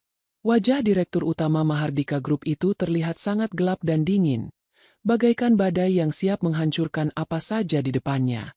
Di belakang Devan, berjalan Bapak Subroto beserta 4 orang petugas keamanan khusus pribadi pimpinan perusahaan. Melihat kehadiran Devan yang berjalan lurus ke arah mereka, Riko dan Ibu Widya langsung mengira bahwa petinggi perusahaan itu datang untuk menertibkan Atika yang dianggap membuat keributan. Senyuman Ibu Widya semakin lebar. Ia segera membungkuk hormat sedikit ke arah Devan. Selamat malam, Bapak Devan. Sapa Ibu Widya dengan nada dibuat seolah ramah dan sopan. Mohon maaf atas kegaduhan kecil ini. Wanita ini adalah mantan menantu saya yang sudah kami buang karena tidak memiliki adab. Dia menyusup ke pesta Anda dan menabrak calon istri anak saya. Bapak Riko akan segera memanggil security untuk mengusir wanita miskin ini, agar tidak merusak suasana pesta perayaan ulang tahun perusahaan Bapak. Riko pun ikut maju satu langkah sambil menunduk hormat. Benar, Bapak Devan. Kami sebagai mitra bisnis resmi Mahardika Group merasa bertanggung jawab untuk menjaga kebersihan dan ketertiban acara ini dari orang-orang liar seperti dia. Devan sama sekali tidak menoleh ke arah Riko ataupun Ibu Widya. Pria itu berjalan lurus melewati mereka seolah tubuh Riko dan ibunya hanyalah udara kosong yang tidak kasat mata. Langkah Devan berhenti tepat 1 jengkal di hadapan Atika. Di depan tatapan ratusan tamu undangan bergengsi yang memenuhi ballroom hotel mulia, Devan melakukan sebuah tindakan yang membuat napas Riko, Ibu Widya, dan Siska serasa terputus seketika. Devan melepaskan jas formal berwarna hitam kelam berbahan wol halus yang ia kenakan. Dengan gerakan yang sangat sopan, lembut, dan penuh penghormatan mendalam. Devan menyampirkan jas kebesarannya itu ke atas kedua bahu Atika untuk menutupi bagian depan gaun satinnya yang basah oleh noda anggur merah. Setelah jasnya terpasang rapi melindungi tubuh Atika, Devan menundukkan kepalanya sedikit ke depan Atika dengan sikap seorang kesatria di hadapan pemimpinnya. "Apakah Anda terluka terkena pecahan kaca ini, Ibu Atika?" tanya Devan dengan suara yang sangat lembut dan penuh kepedulian, kontras dengan sifat dinginnya selama ini. Atika menggelengkan kepalanya perlahan dengan tenang. "Saya tidak apa-apa, Bapak Devan. Terima kasih atas jasnya." Devan menghela napas lega, lalu menegakkan kembali tubuhnya. Ia berputar 180 derajat menghadap langsung ke arah Riko, Ibu Widya, dan Siska yang kini mematung dengan mulut terbuka lebar dan mata terbelalak sempurna. Suasana di dalam ballroom mendadak senyap bagaikan kuburan. Tidak ada satupun suara yang berani keluar. Mata tajam Devan menatap wajah Ibu Widya yang mulai pucat pasi seperti mayat. Suara berat dan dingin Devan menggema ke seluruh penjuru ruangan ballroom tanpa perlu menggunakan mikrofon. "Siapa yang memberi kalian izin untuk membentak dan menyuruh pimpinan tertinggi di perusahaan ini untuk mengepel lantai?" tanya Devan dengan suara datar yang memancarkan ancaman maut. Ibu Widya gemetar hebat dari ujung kaki hingga ujung kepala. Lidahnya terasa keluh untuk sekadar mengucapkan satu suku kata. Riko merasakan dingin yang menusuk tulang belakangnya saat menyadari situasi yang sebenarnya terjadi. Mereka baru saja menyiram minuman dan menghina wanita yang diperlakukan seperti seorang ratu oleh Direktur Utama Mahardika Group di hadapan seluruh pengusaha paling berkuasa di negara ini. Pertanyaan singkat yang keluar dari mulut Devan bergema tajam di telinga setiap orang yang hadir di dekat pilar kristal tersebut. Riko merasakan jantungnya seolah berhenti berdetak selama beberapa detik. Tatapannya berpindah secara cepat dari wajah dingin Devan menuju wajah tenang Atika yang kini mengenakan jas kebesaran Direktur Utama Mahardika Group. Ibu Widya membuka dan menutup mulutnya seperti ikan yang kehabisan air, berusaha mencari kata-kata pembelaan yang tidak pernah bisa keluar dari tenggorokannya. "Pimpinan tertinggi?" Suara Riko keluar dengan sangat pelan dan serak. Pria itu menggelengkan kepalanya perlahan, menolak fakta yang terpampang jelas di depan matanya. "Bapak Devan pasti salah paham. Wanita ini adalah Atika. Dia mantan istri saya yang berasal dari keluarga miskin tanpa latar belakang bisnis sama sekali. Bagaimana mungkin dia menjadi pimpinan tertinggi di perusahaan raksasa ini?" Siska yang berdiri di samping Riko ikut merasakan dingin yang menjalar ke seluruh tubuhnya. Tangannya yang masih basah oleh sisa tumpahan anggur merah kini gemetar hebat. Ia menyadari bahwa seluruh tatapan mata para konglomerat dan pejabat di ruangan itu sedang menghakimi perbuatan kasarnya barusan. Devan tidak merespons ucapan bodoh Riko. Ia menatap Bapak Subroto yang berdiri di belakangnya lalu memberikan sebuah isyarat dengan anggukan kepala. Pria pengacara senior itu melangkah maju membawa sebuah map kulit berwarna hitam formal, bersiap untuk naik ke atas panggung utama. Devan kemudian menoleh kepada Atika dengan sikap tubuh yang sangat sopan. "Mari kita naik ke atas panggung sekarang, Ibu Atika. Waktunya telah tiba untuk mengakhiri kesalahpahaman panjang ini di depan seluruh relasi bisnis kita." Atika mengangguk mantap. Ia merapatkan jas hitam Devan di bahunya untuk menutupi noda minuman di gaunnya, lalu melangkah berjalan beriringan bersama Devan menuju tangga panggung utama. Seluruh tamu eksekutif secara otomatis menyingkir, membuka jalan selebar-lebarnya untuk mereka berdua dengan sikap hormat yang mendalam. Riko, Ibu Widya, dan Siska hanya bisa berdiri mematung di tempat mereka, tidak berani berkutik ataupun melarikan diri dari ruangan tersebut karena beberapa petugas keamanan bertubuh tegap sudah berdiri mengawasi mereka dari jarak 2 meter. Sesampainya di atas panggung utama, lampu utama ballroom Hotel Mulia dipadamkan secara serentak oleh operator acara. Suasana ruangan mendadak menjadi gelap, sebelum akhirnya satu lampu sorot putih terang dinyalakan dan diarahkan langsung ke tengah panggung, menyorot sosok Devan dan Atika yang berdiri berdampingan menghadap ratusan tamu undangan. Devan melangkah menuju podium utama dan menyesuaikan posisi mikrofon. Keheningan total melanda seluruh ruangan ballroom. Tidak ada satupun suara dentuman gelas atau bisikan tamu yang terdengar. "Selamat malam kepada seluruh Dewan Komisaris, para pemegang saham, pejabat pemerintah, serta mitra usaha Mahardika Group yang saya hormati. Ucap Devan memulai pidatonya dengan suara lantang yang terdengar jelas ke seluruh sudut ruangan melalui pengeras suara. Malam ini, pada perayaan ulang tahun Mahardika Group yang ke-35, saya selaku Direktur Utama sementara memiliki sebuah pengumuman bersejarah yang akan mengubah masa depan kepemimpinan perusahaan ini. Devan mengarahkan pandangannya sejenak ke area belakang ruangan, tepat ke arah meja nomor 48 tempat Riko dan keluarganya berdiri kaku. Selama 12 tahun terakhir, saya menjalankan amanat dari mendiang paman saya, Bapak Haris Mahardika, untuk menjaga keutuhan perusahaan ini sampai pewaris sah garis keturunan langsung beliau ditemukan, lanjut Devan dengan tegas. 2 minggu yang lalu, pencarian panjang tersebut akhirnya membuahkan hasil. Kita telah menemukan putri kandung dari almarhumah Ibu Rahma Mahardika, putri tunggal paman saya. Mendengar nama Ibu Rahma disebut secara resmi di atas panggung sebagai putri kandung pendiri Mahardika Group, Ibu Widya merasa bumi yang dipijaknya berguncang hebat. Lutut wanita parubaya itu goyah seketika.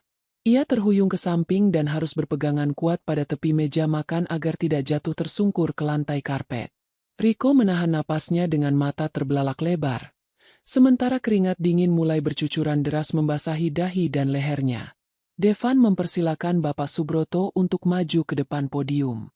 Pengacara senior itu membuka map hitam di tangannya, mengeluarkan lembaran wasiat bermaterai resmi, dan membacakannya dengan suara formal hukum yang sangat jelas.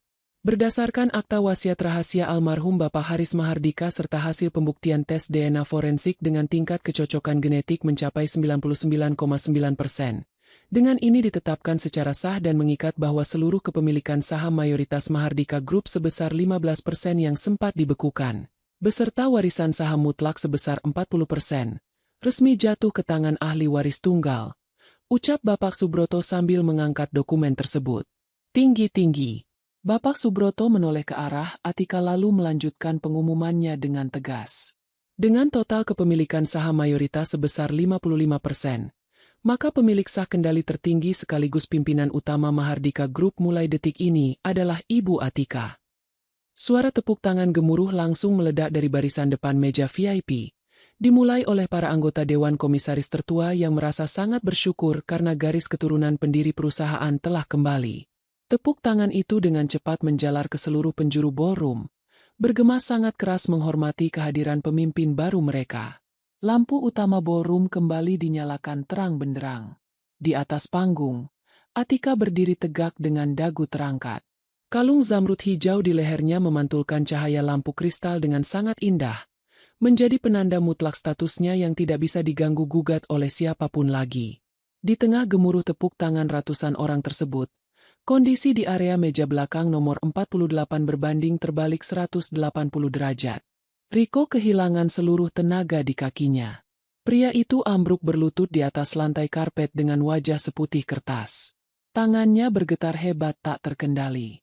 Ia baru saja menyadari kenyataan paling mengerikan dalam hidupnya. Wanita yang ia sia-siakan, wanita yang ia selingkuhi, dan wanita yang ia buang dari rumahnya tanpa membawa sepeser uang pun seminggu yang lalu, ternyata adalah pewaris tunggal kerajaan bisnis senilai triliunan rupiah.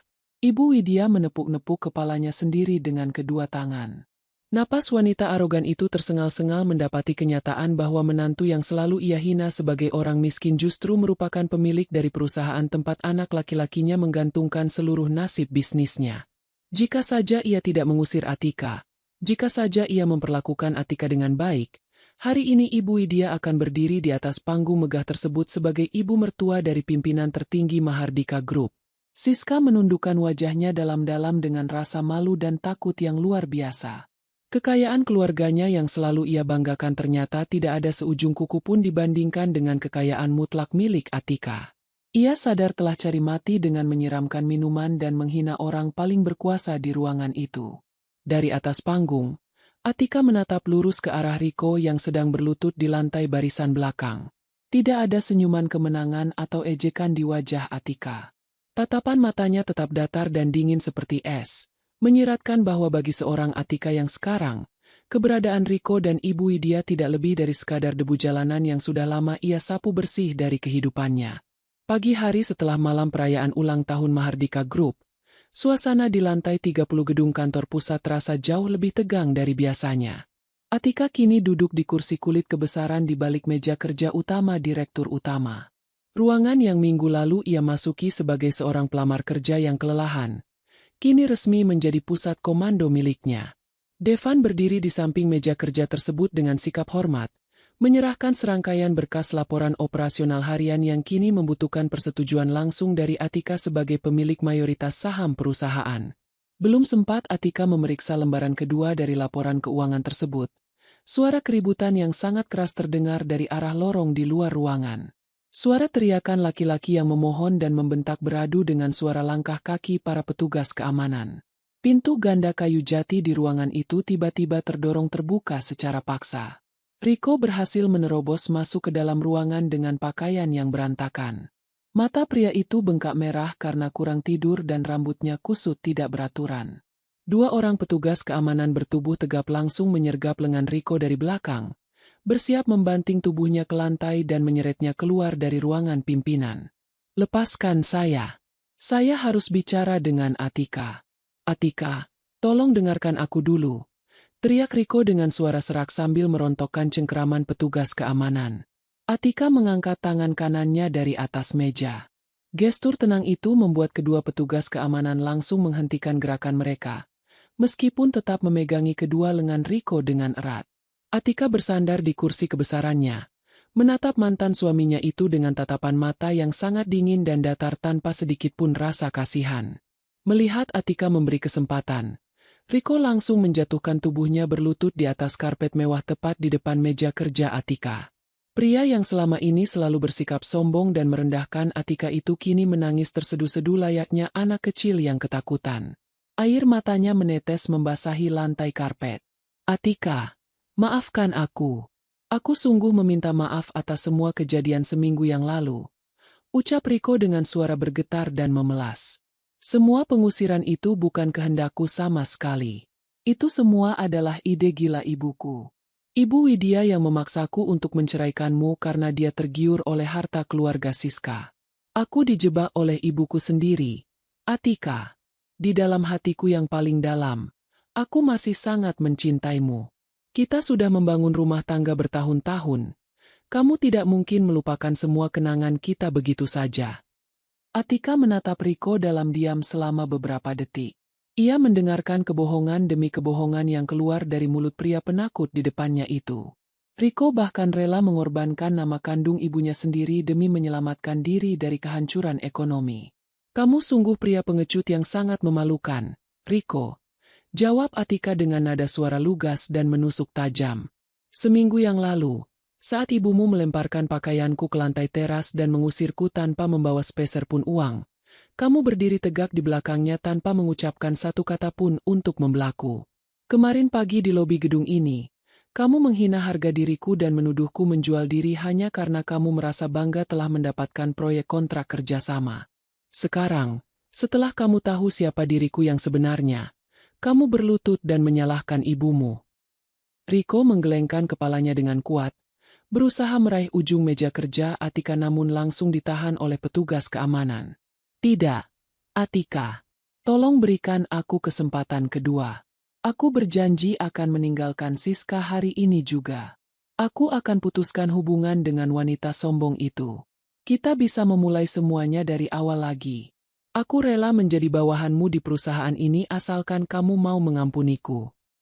Kesempatan kedua hanya layak diberikan kepada manusia yang memiliki rasa penyesalan tulus, bukan kepada orang kesetanan harta yang takut jatuh miskin, tegas Atika.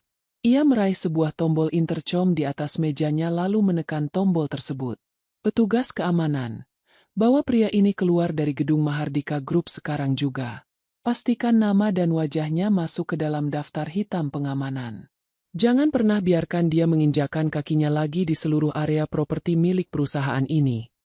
Atika, jangan lakukan ini padaku, Atika," teriak Rico meronta-ronta dengan sejadi-jadinya saat kedua petugas keamanan menyeret tubuhnya mundur menuju pintu keluar. "Kalau kamu memutus hubungan denganku, perusahaan keluargaku akan hancur total. Atika." Pintu ganda ruangan itu ditutup rapat oleh petugas keamanan, memotong suara teriakan frustrasi Rico hingga ruangan kembali menjadi hening dan tenang. Atika menarik napas perlahan, merapikan kembali kerah blazernya, lalu menatap Devan yang sejak tadi berdiri memperhatikan jalannya kejadian tanpa menyela sedikit pun. Bapak Subroto dan tim legal perusahaan apakah sudah siap di ruangan mereka? Tanya Atika tanpa membuang waktu. Mereka sudah menunggu instruksi Anda sejak pagi, Ibu Atika. Jawab Devan dengan tegas. Aktifkan pasal pelanggaran etika moral yang sudah kita masukkan ke dalam kontrak kerja sama PT Sejahtera Abadi sekarang juga. Perintah Atika dengan suara mutlak yang tidak terbantahkan. Gunakan rekaman kejadian penghinaan di lobi minggu lalu dan insiden keributan di pesta malam tadi sebagai bukti otentik pelanggaran moral kemitraan. Batalkan seluruh persetujuan suplai material mereka detik ini juga. Langkah hukum penjaminan aset juga langsung dijalankan. Tanya Devan untuk memastikan. Jalankan semuanya tanpa ada yang tersisa. Jawab Atika lugas. Sesuai isi pasal penjaminan yang ditandatangani oleh Riko sendiri dengan sadar, sita seluruh aset perusahaan, rekening operasional proyek, serta rumah pribadi yang menjadi jaminan atas kerugian reputasi Mahardika Group. Kirimkan surat sita eksekusi legal ke kantor dan rumah mereka siang ini juga. Devan membungkuk hormat. Akan saya laksanakan sekarang juga, Ibu Atika. Siang harinya, roda kehancuran finansial bagi keluarga Riko berputar dengan kecepatan yang sangat mengerikan. Di kantor PT Sejahtera Abadi, tim pengacara Mahardika Group yang dipimpin oleh Bapak Subroto datang bersama petugas jurusita dari pengadilan dan pihak perbankan. Seluruh rekening operasional milik perusahaan Riko langsung dibekukan secara total karena dianggap melanggar kesepakatan kontrak bernilai tinggi. Keluarga Siska yang mengetahui bahwa Mahardika Group telah membatalkan kontrak secara sepihak dan memuat daftar hitam untuk nama Riko, langsung menarik kembali seluruh modal suntikan dana yang pernah mereka berikan. Ayah Siska mendatangi kantor Riko, memaki pria itu habis-habisan, dan langsung membatalkan rencana pernikahan anak gadisnya hari itu juga. Dalam waktu kurang dari 12 jam sejak malam pesta perayaan, seluruh kerajaan bisnis kecil milik Riko dan Ibu Widya runtuh berkeping-keping tanpa ada satupun pihak bank atau relasi bisnis yang bersedia memberikan pertolongan. Kartu as telah dimainkan dengan sangat sempurna oleh Atika, mengubur kesombongan mantan suaminya tepat di dalam jurang yang digali oleh tangan mereka sendiri. 1 bulan berlalu sejak penandatanganan surat eksekusi legal di kantor Mahardika Group. Pagi itu, matahari bersinar sangat terik membakar aspal jalanan di kompleks perumahan elit tempat Ibu Widya dan Riko tinggal. Namun, hawa panas matahari tidak mampu menandingi rasa dingin dan ketakutan yang mencekam di pekarangan rumah mewah berlapis marmer tersebut. 3 buah mobil operasional pengadilan dan 1 unit truk pengangkut barang terparkir tepat di depan pagar besi yang menjulang tinggi. Sepasukan petugas jurusita yang didampingi oleh aparat keamanan dan perwakilan tim legal Mahardika Group memasang papan bicara berukuran besar di depan pagar rumah. Papan tersebut bertuliskan bahwa seluruh tanah dan bangunan rumah mewah tersebut telah resmi disita oleh negara dan dialihkan kepemilikannya kepada Mahardika Group sebagai bentuk penyelesaian tunggakan denda pelanggaran kontrak serta jaminan utang perusahaan PT Sejahtera Abadi. Pita segel berwarna merah dan kuning dipasang melintang menutupi pintu utama rumah. Riko duduk bersimpuh di atas paving blok halaman depan dengan rambut yang acak-acakan dan kemeja kusam yang belum diganti selama 2 hari. Ia baru saja diusir secara paksa dari dalam kamarnya sendiri oleh petugas eksekutor. Di samping Riko, Ibu Widya duduk menangis histeris sambil memeluk sebuah koper pakaian usang berwarna hitam. Wajah wanita parubaya yang dahulu selalu mendongak penuh kesombongan itu kini tampak sangat layu, pucat, dan berkeriput. Bagian kiri mulutnya sedikit miring dan tangannya terus bergetar hebat tak terkendali akibat serangan stroke ringan yang menyerangnya tatkala menerima surat kebangkrutan total minggu lalu. Tidak ada satupun perhiasan emas yang menempel di leher atau pergelangan tangan Ibu Widya. 2 hari sebelum eksekusi rumah dilakukan, Siska datang ke rumah tersebut bukan untuk memberikan bantuan keuangan, melainkan untuk menagih janji hadiah pernikahan. Saat melihat Riko sudah jatuh miskin dan tidak memiliki aset apapun lagi, Siska secara diam-diam mengambil kotak perhiasan simpanan Ibu Widya yang tersisa di dalam lemari, lalu pergi meninggalkan rumah itu tanpa pernah kembali lagi. Riko ditinggalkan sepenuhnya oleh wanita yang ia pilih untuk menggantikan Atika. Beberapa tetangga kompleks perumahan elit yang dahulu sering berkumpul untuk pamer kemewahan bersama Ibu Widya kini hanya berdiri di luar pagar. Mereka menatap proses pengusiran itu sambil berbisik-bisik tanpa ada satu orang pun yang berniat mendekat atau menawarkan bantuan pertolongan. Situasi ini berputar 180 derajat dan mengulang tepat kejadian 1 bulan lalu, saat Ibu Widya melemparkan pakaian Atika ke lantai teras dan mengusirnya tanpa membawa sepeser pun uang di depan mata para tetangga. Kini, hukum tabur tuai bekerja dengan presisi yang sangat menyakitkan bagi keluarga kecil yang gila harta tersebut.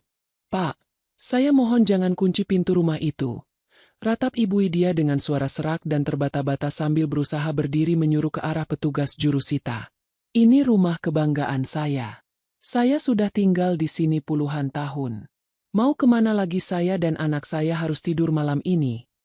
Petugas jurusita menepis tangan Ibu Widya dengan tegas namun tetap sesuai prosedur formal. "Mohon maaf, Ibu Widya. Proses hukum surat penyitaan aset ini sudah berkekuatan tetap dan ditandatangani sendiri oleh anak ibu saat mengajukan kontrak kerja sama bisnis. Silakan Ibu dan Bapak Riko membawa 2 koper pakaian pribadi yang sudah kami izinkan. Lalu segera keluar dari batas properti ini sekarang juga." 2 orang petugas keamanan menuntun Riko dan Ibu Widya keluar melewati pintu pagar besi rumah tersebut, lalu mengunci gembok rantai pagar dengan sangat rapat dari dalam. Bunyi klik gembok besi itu menjadi tanda berakhirnya riwayat kemewahan keluarga Riko. Mereka berdua kini resmi menjadi gelandangan yang tidak memiliki rumah, tidak memiliki kendaraan, dan tidak memiliki saldo rekening sepeser pun. Riko menyeret 2 koper berat itu dengan langkah gontai menyusuri trotoar jalan raya di luar perumahan.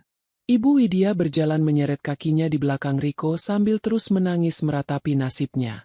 Terik matahari siang di pusat kota membuat kerongkongan mereka kering dan keringat membasahi seluruh tubuh mereka yang kelelahan. Saat tiba di sebuah persimpangan lampu merah jalan raya utama, Riko menghentikan langkahnya dan menjatuhkan kopernya di pinggir trotoar. Ia duduk di tepi trotoar berdebu sambil memegangi kepalanya yang terasa mau pecah karena putus asa. Tepat pada saat lampu lalu lintas berganti warna menjadi merah, antrean kendaraan mewah berhenti tepat di samping trotoar tempat Riko dan Ibu Widya duduk. Di barisan paling depan, berhenti sebuah mobil sedan eksekutif keluaran terbaru berwarna hitam mengkilap dengan kaca gelap yang sangat bersih. Dari dalam mobil sedan mewah tersebut, Atika duduk dengan tenang di kursi penumpang bagian belakang. Ia baru saja selesai menghadiri penandatanganan akuisisi lahan konstruksi baru bersama Devan yang duduk di kursi depan di samping sopir pribadi perusahaan. Atika mengenakan gaun kerja formal berwarna abu-abu elegan dengan riasan wajah natural namun memancarkan wibawa pimpinan yang kuat. Sopir pribadi memelankan kendaraan saat berhenti di garis lampu merah. Secara tidak sengaja, pandangan Atika melalui jendela kaca mobil menatap lurus ke arah trotoar jalan. Di sana, tepat 2 meter dari pintu mobilnya, ia melihat sosok Riko dan Ibu Widya sedang duduk di atas beton trotoar bersama 2 koper pakaian usang di bawah terik matahari siang. Ibu Widya yang menoleh ke arah jalan raya melihat pantulan dirinya yang menyedihkan di badan mobil mewah tersebut. Namun, tatapannya mendadak terpaku saat kaca jendela penumpang bagian belakang mobil sedan itu perlahan bergerak turun beberapa sentimeter agar sirkulasi udara segar bisa masuk ke dalam kabin. Dari celah kaca jendela mobil yang terbuka tersebut, Ibu Widya melihat wajah Atika secara jelas.